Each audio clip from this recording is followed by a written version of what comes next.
चक्र।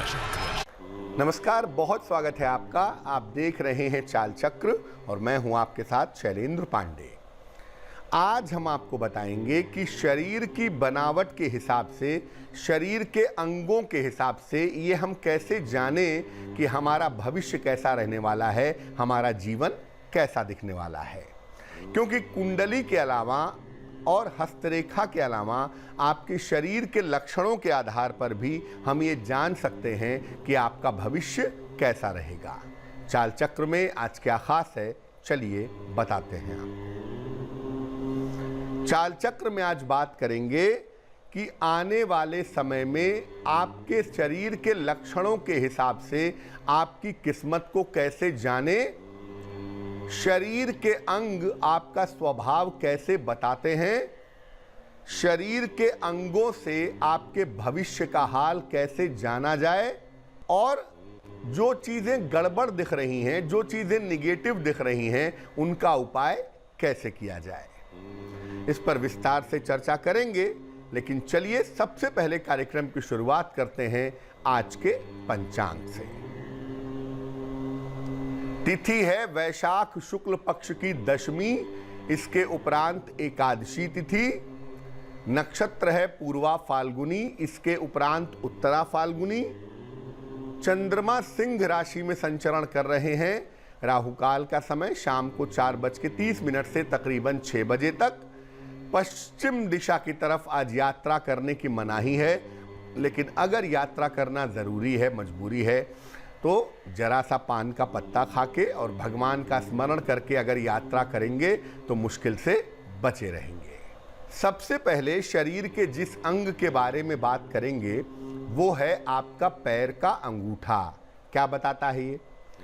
पैर का अंगूठा आपके प्रभाव के बारे में और आपकी आध्यात्मिक रुचि के बारे में बताता है, आपकी स्पिरिचुअलिटी के बारे में बताता है। अगर पैर का अंगूठा ज़्यादा बड़ा हो, ज़्यादा लंबा हो, तो ऐसी दशा में व्यक्ति सरल होता है और धर्म कर्म करने वाला होता है। सरल भी होता है और धर्म कर्म करता है, आध्यात्म के रास्ते पर चलता है। अगर पैर के अंगूठे से ठीक बगल वाली उंगली ज़्यादा लंबी हो तो ऐसी दशा में व्यक्ति बहुत प्रभावशाली होता है। पैर के अंगूठे के बगल वाली उंगली अगर पैर के अंगूठे से लंबी होगी तो आप बड़े प्रभावशाली होंगे, आप बड़े शक्तिशाली होंगे। अगर पैर का अंगूठा ज़्यादा छोटा हो तो ऐसी दशा में व्यक्ति धन की चिंता करता है, केवल धन की चिंता करता है और दूसरों को नुकसान पहुंचाने से बाज नहीं आता। ज़्यादातर ऐसे लोग दूसरों को छोटी छोटी बातों के लिए भी नुकसान पहुंचा देते हैं। अब जानते हैं आपके हाथ की अंगुलियों के बारे में। हाथ की जो अंगुलियां हैं, अगर ये लंबी हों और पतली हों तो व्यक्ति कलात्मक होता है, व्यक्ति आर्टिस्टिकल होता है, सरल होता है, ज़्यादा पेंच में नहीं पड़ता। अगर आपके हाथ की अंगुलियां पतली और लंबी हों तो आप कलात्मक होंगे, आप आर्टिस्टिकल होंगे, ज़्यादा दांव पेंच में नहीं पड़ेंगे। लेकिन अगर हाथ की अंगुलियां थोड़ी मोटी हों, थोड़ी सख्त हों, तो ऐसे लोग ज़रूरत से ज़्यादा जीवन में संघर्ष करते हैं और ऐसे लोगों की जो वाणी है, ऐसे लोगों की जो ज़बान है वो काफ़ी कठोर होती है और ऐसे लोग उल्टा सीधा बोलने में नंबर 1 पर होते हैं। अगर हाथ की अंगुलियां टेढ़ी मेढ़ी हों तो ऐसी दशा में व्यक्ति को धन तो बहुत मिलता है, लेकिन सेहत को लेकर के काफ़ी समस्याओं का सामना करना पड़ता है। यानी अगर आपके हाथ की अंगुलियां टेढ़ी मेढ़ी होंगी तो आप धनवान तो होंगे, लेकिन स्वास्थ्य को लेकर के मुश्किलें आपको परेशान कर सकती हैं। इस बात का ध्यान रखना होगा। अगर अंगुलियां गांठदार हों, यानी जो जोड़ हैं अंगुलियों के ये फूले हुए हों, नॉटेड हैंड हो, गांठ वाली अंगुलियां हों, तो ऐसी दशा में व्यक्ति जरूरत से ज़्यादा स्वार्थी होता है, केवल धन की फिराक में लगा रहता है। नॉर्मल कोर्स में ऐसे लोग पैसे के पीछे भागते रहते हैं, ऐसे लोगों के रिश्ते टूटते रहते हैं, लेकिन ऐसे लोग अपने स्वार्थ में लिप्त होते हैं, अपने रिश्तों की परवाह नहीं करते हैं। कान की बात करें, कान भी बड़ा अहम रोल अदा करते हैं आपके लक्षण बताने में, आपका भविष्य बताने में कानों की एक बड़ी भूमिका होती है। अगर आपके कान बड़े हैं तो इसका मतलब आपकी आयु लंबी होगी। कानों का बड़ा होना लंबी आयु का संकेत देता है। कान अगर छोटे हों तो ऐसी दशा में देखा गया है, लक्षण विज्ञान कहता है कि व्यक्ति की आयु कम होती है, साथ ही साथ व्यक्ति को दुर्घटनाओं के संकेत भी मिलते हैं। ऐसे लोगों के साथ जीवन में दुर्घटनाएं होती हैं। अगर कान पर बाल हो तो व्यक्ति काफी छोटे स्तर से काफी ऊंचाइयों तक पहुंचता है और लंबी आयु जीता है। अक्सर लोग ये सवाल पूछते हैं कि मेरे कान पर बाल हैं, क्या मुझे कान के बाल कटवा देने चाहिए? तो मैं बता दूं कि कान के बाल बिल्कुल मत कटवाएं। कान के बाल होना एक शुभ लक्षण है, एक शुभ संकेत है। कान की जो लौ है, सबसे निचला हिस्सा है, अगर ये लंबा हो तो ऐसे लोग काफ़ी प्रभावशाली होते हैं, ऐसे लोग काफ़ी इफ़ेक्टिव होते हैं, ऐसे लोग रिश्तों को समझते भी हैं और रिश्तों को निभाते भी हैं। जो लोग दैवीय होते हैं, डिवाइन होते हैं, ईश्वर के मार्ग पर चलते हैं, अक्सर आप देखेंगे कि उनके कान बड़े होते हैं और कान का जो निचला हिस्सा होता है वो थोड़ा लटका हुआ होता है, थोड़ा लंबा होता है, ऐसा देखा गया है। लक्षण विज्ञान में एक और चीज है, उसे कहते हैं नाखून, नेल्स। क्या खास बात है? हाथ के जो नाखून हैं, अगर ये लंबे और सुंदर हों तो व्यक्ति भाग्यशाली होता है। हाथ के नाखून लंबे और सुंदर होंगे तो आप भाग्यवान होंगे, आपके ऊपर ईश्वर की कृपा रहेगी।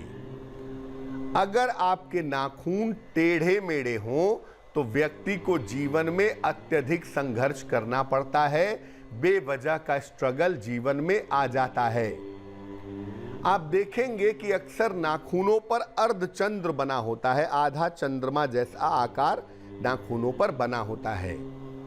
नाखूनों पर अर्धचंद्र अगर बड़ा बना हुआ हो तो ये व्यक्ति की रोगों से रक्षा करता है, और अगर आपके नाखूनों पर अर्धचंद्र नहीं है तो आपको छोटी सी बीमारी भी होगी तो भी आप लंबे समय तक उसको झेलेंगे, लंबे समय तक उस बीमारी से परेशान रहेंगे। नाखूनों पर अगर सफ़ेद निशान बन गए हों या सफ़ेद बिंदु बन गए हों तो ये बताते हैं कि ये किसी रोग की सूचना है, आपको कोई बीमारी हो सकती है, आप बीमार हो सकते हैं, जिसका ध्यान रखना आपके लिए बहुत ज़रूरी है। बात करते हैं आपके आईब्रोज की। देखिए, वैसे तो महिलाएं आजकल अपने आईब्रोज को बहुत सारे स्टाइल में ले जाती हैं, बहुत सारा बदलाव करती हैं, लेकिन अगर हम नेचुरली आईब्रो की बात करें जिसमें कोई परिवर्तन ना किया गया हो, तो मैं बता दूं, अगर आपकी आईब्रो मोटी हो, गाढ़ी हो, तो ऐसे लोगों का स्वभाव, ऐसे लोगों का बिहेवियर सरल होता है। ज़्यादातर जो सीधे लोग होते हैं, ऐसे लोगों के जो आईब्रोज होते हैं वो गाढ़े होते हैं, मोटे होते हैं। अगर दोनों भौं, दोनों आईब्रोज आपस में सट जाएं, ये यहाँ पे सट जाते हैं, अगर आपस में सट जाएं तो ऐसे लोग काफ़ी क्रोधी होते हैं और ऐसे लोगों का अपनी वाणी पर नियंत्रण नहीं होता। अगर आपकी आईब्रो, आपकी भौं कटी फटी हो तो ऐसे लोगों को मानसिक पीड़ा झेलनी पड़ती है, ऐसे लोगों को मानसिक पीड़ा काफ़ी ज़्यादा होती है। अगर भौं नीचे की ओर झुक रही हो, यानी इस तरफ से नहीं, बीच से, अगर बीच से नीचे की तरफ भौं झुक रही हो, तो ऐसे लोगों का झुकाव वैराग्य की ओर हो जाता है। ऐसे लोग स्पिरिचुअल हो जाते हैं और ऐसा देखा गया है कि कभी कभी आध्यात्मिकता के लिए, ईश्वर की प्राप्ति के लिए घर द्वार त्याग देते हैं, घर छोड़ देते हैं। ऐसी संभावना भी उनके जीवन में दिखाई देती है। अब बाल की बात करते हैं। हाथ और पैरों पर अक्सर बाल होते हैं, आपने देखा होगा। जहाँ उंगलियों का ज्वाइंट है वहाँ पे बाल होते हैं, हाथों पर बाल होते हैं, पैरों में बाल होते हैं। हालांकि आजकल लोग हाथ पैरों के बाल अपने वैक्स करा लेते हैं, बावजूद उसके हाथ पैरों के बाल पुनः आ जाते हैं। क्या सूचना देते हैं ये? पुरुषों के हाथ में और पैरों में ज़्यादा बाल होना अच्छा होता है। ऐसा माना गया है कि पुरुषों के हाथ में, पैर में ज़्यादा बाल होंगे तो ऐसे पुरुष सरल और विश्वास पात्र होते हैं। ऐसे पुरुष बहुत सरल होते हैं, बहुत इजी टू गो होते हैं और बड़े विश्वास पात्र होते हैं। ऐसे लोग हमेशा ही समाज का भला करते हैं। महिलाओं के हाथ और पैर में ज़्यादा बाल होना अच्छा नहीं माना जाता। अगर महिलाओं के हाथ पैर में ज़्यादा बाल हैं तो ऐसी महिलाओं को जीवन में दुर्भाग्य का सामना करना पड़ता है। अक्सर इनका जो वैवाहिक जीवन है, अक्सर जो इनकी मैरिटल लाइफ है, वो ख़राब रहती है या ख़राब हो जाती है। आप देखिए कि अगर आप साधना करिए, आप तपस्या करिए, आप ईश्वर के रास्ते पे चलिए, अपना स्वभाव सरल बनाइए, अच्छा बनाइए। आप पुरुष हैं तो आपके हाथ पैर पर और सीने पर घने बाल आने लगेंगे, क्योंकि ये इस बात की सूचना है कि आपके अंदर करुणा है, आपके अंदर दया है। इसलिए बालों का घना होना आपके मन से सीधा संबंध रखता है। जिन लोगों को मन की चिंताएं ज़्यादा होती हैं, चाहे वो स्त्री हों या पुरुष हों, ऐसा देखा गया है कि उनको बालों के गिरने की समस्या होने लगती है। इसलिए बालों का होना, बाल आपके मजबूत हैं, बाल आपके घने हैं, बाल आपके नहीं गिरते, इसका मतलब मेंटली आप मजबूत हैं। और अगर आपके बाल गिरने लगते हैं, आपके बाल झड़ने लगते हैं, बेवजह के झड़ रहे हैं, तो हो सकता है आपके मन में कोई चिंता है, कोई तनाव है, जिस तनाव की वजह से, जिस चिंता की वजह से आपके बाल झड़ने लगते हैं। तो शरीर के अलग अलग अंगों के अलग अलग लक्षण हैं जो आपके स्वभाव के बारे में, आपके व्यवहार के बारे में बहुत अच्छी तरह बता सकते हैं। और आप जब किसी से मिलिए, केवल लक्षणों पर अगर आप विचार करें तो उस व्यक्ति के बारे में बहुत कुछ जान सकते हैं। वक्त एक छोटे से ब्रेक का हो गया है। ब्रेक के बाद बहुत सारी महत्वपूर्ण बातें करेंगे और आपके सवाल का जवाब भी देंगे, लेकिन ब्रेक पर जाने के पहले जान लेते हैं कि आज की जिज्ञासा क्या है। आज की जिज्ञासा है कि जब आप किसी को दान करते हैं तो दान में किस तरह की चीजें देनी चाहिए, दान में किस तरह की चीजों को देने का ध्यान रखना चाहिए। इस महत्वपूर्ण जिज्ञासा का समाधान करेंगे एक छोटे से ब्रेक पर जाने के पहले। हम आपको शरीर के लक्षणों के बारे में बता रहे थे। इस बीच एक दर्शक जुड़ गई हैं, कविता है हमारे साथ कोलकाता से, उनसे बात करते हैं। कविता बताइए। पंडित जी प्रणाम। नमस्कार, बताइए। पंडित जी, मैं अपनी बेटी के बारे में पूछना चाहता हूँ। आपसे 6 महीना पहले बात हो चुकी थी जी। उसका शरीर 4 साल से स्वस्थ नहीं है। उनका जन्म तारीख बताइए। 25 जुलाई 1995, 1:36 रात में। कहाँ पे जन्म हुआ है? कलकत्ता में। देखिए, जो आपकी बिटिया की कुंडली बनती है, इसके हिसाब से वाकई में इनका स्वास्थ्य बहुत अच्छा नहीं दिखाई दे रहा है। सेहत की समस्याएं इस कुंडली में बन रही हैं। और कुंडली जो इनकी बनती है हमारे पास, ये वृषभ लग्न की बनती है और जो राशि बनती है वो बनती है मिथुन राशि। अगर हम स्वास्थ्य की बात देखें तो पेट से संबंधित समस्या होने की, रक्त से संबंधित समस्या होने की और आँखों से संबंधित समस्या होने की संभावना कुंडली में बनती है। अब जहाँ तक बेहतर स्वास्थ्य का प्रश्न है, इस साल के अगस्त के महीने से, यानी अगस्त 2020 के बाद इनके स्वास्थ्य में सुधार होने के योग बनते हैं।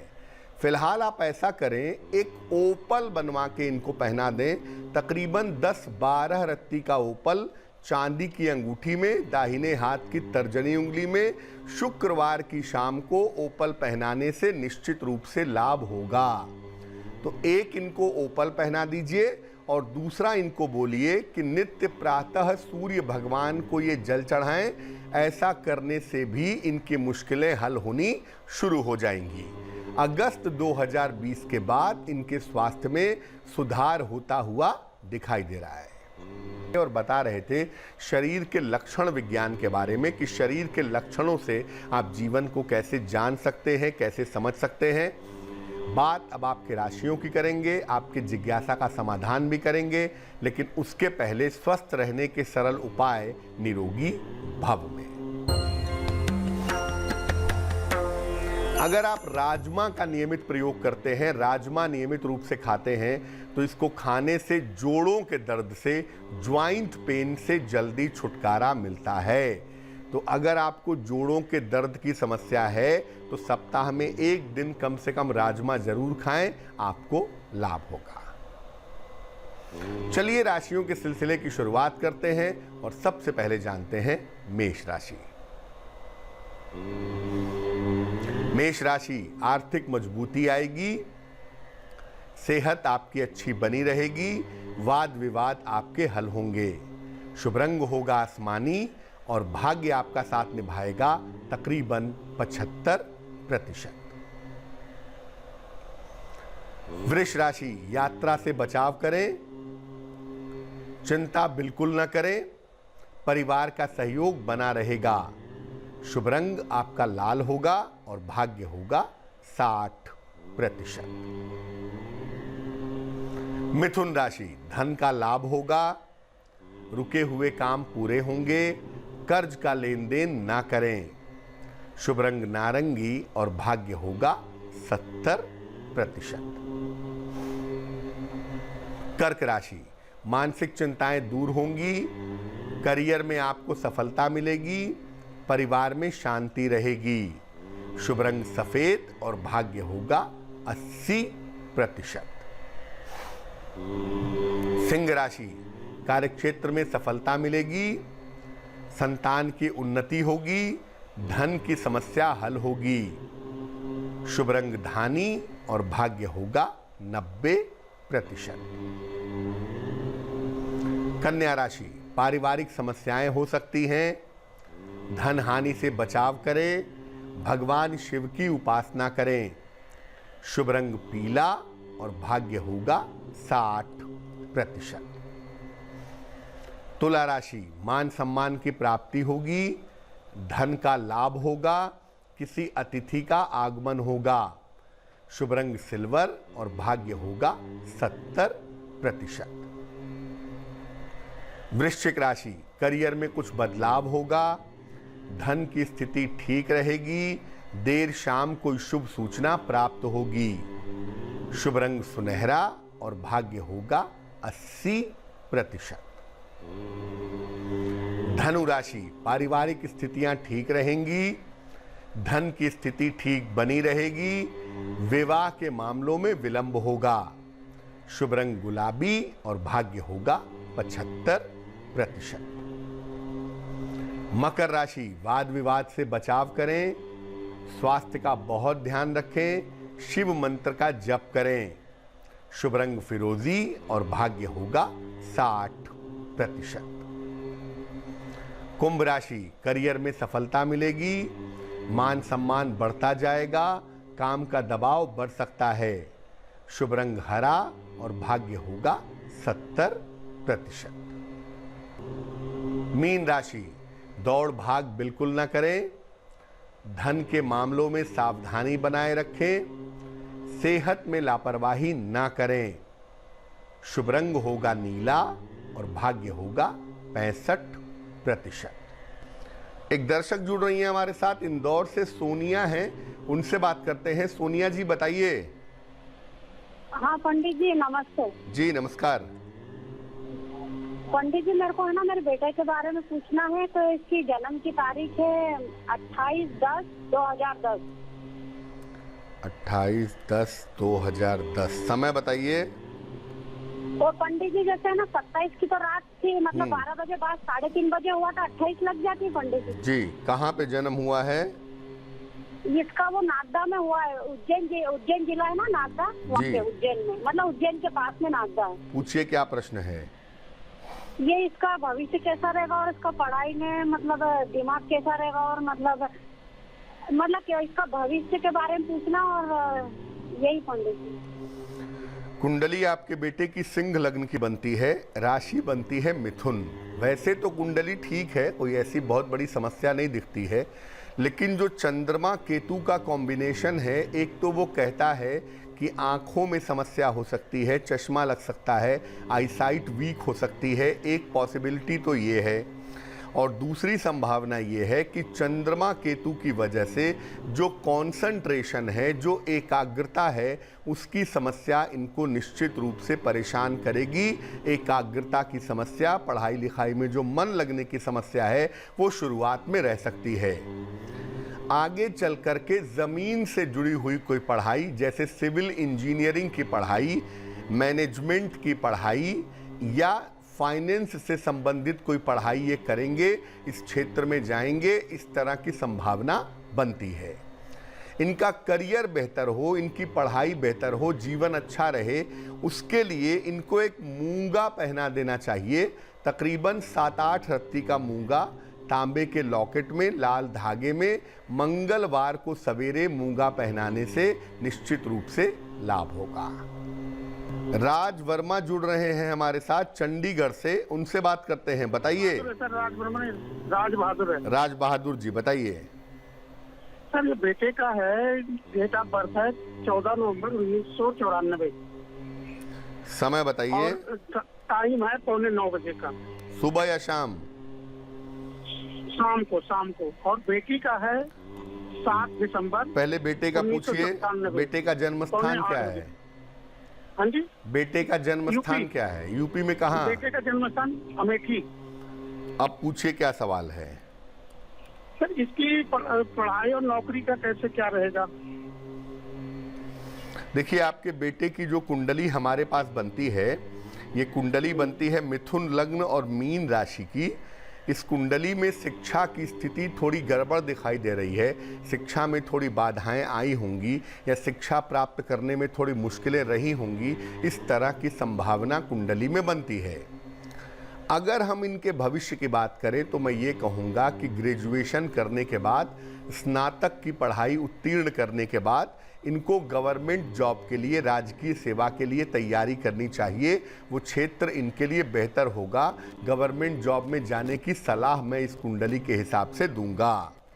भविष्य इनका ठीक है क्योंकि शनि अच्छा है और शनि के बेहतर होने की वजह से जीवन में सफलता की संभावनाएं ठीक दिखाई देती हैं।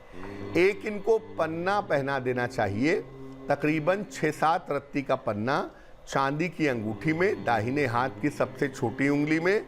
बुधवार की शाम को पन्ना पहनाने से निश्चित रूप से इनको लाभ होगा।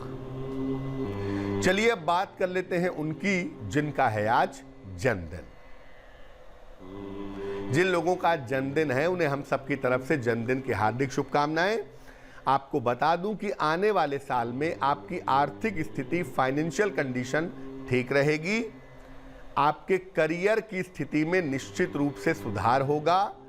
स्वास्थ्य की स्थिति पर ध्यान बनाए रखें और पारिवारिक वाद विवादों से बचाव करें। क्या करना चाहिए? पूरे साल भर बृहस्पति के मंत्र का जप करें तो आपके लिए बहुत अच्छा रहेगा। चलिए अब जान लेते हैं आज की जिज्ञासा और उसका समाधान। आज की जिज्ञासा है कि दान में किस तरह की चीजें आपको देनी चाहिए, किन बातों का विशेष ध्यान रखना चाहिए। देखिए, दान में शुभ और सात्विक चीजें ही देनी चाहिए। दान में अच्छी और सात्विक चीजें दें। मांस, मदिरा और तामसिक वस्तुओं का दान ना करें। और दान की वस्तु उसी स्तर की होनी चाहिए जिस स्तर की चीज़ें आप खुद प्रयोग करते हैं। आप अच्छा कपड़ा पहनते हैं और दान में घटिया कपड़ा देते हैं तो ये दान अच्छा नहीं है। आप जिस स्तर का कपड़ा पहनते हैं, जिस स्तर का अनाज खाते हैं, उसी स्तर का दान करना आपके लिए बेहतर होगा। चलिए अब जान लेते हैं शुभ पहर का महत्वपूर्ण समय क्या है। आज का शुभ पहर है शाम को 7:30 से रात के 9 बजे तक। इस समय में पूजा के स्थान पर घी का एक मुखी दीपक जलाएं। आपको मान सम्मान की, नाम और यश की प्राप्ति होगी। आपका मान सम्मान बढ़ेगा, लेकिन करेंगे शुभ पहर में ही, और वो समय होगा शाम को 7:30 से रात के 9 बजे के बीच में। तो आज के लिए चाल चक्र में बस इतना ही। स्वस्थ रहिए, प्रसन्न रहिए, अपना बहुत ख्याल रखिए। मुझे दीजिए इजाजत और आगे जरूर देखिए रिश्तों की कहानी संजय से।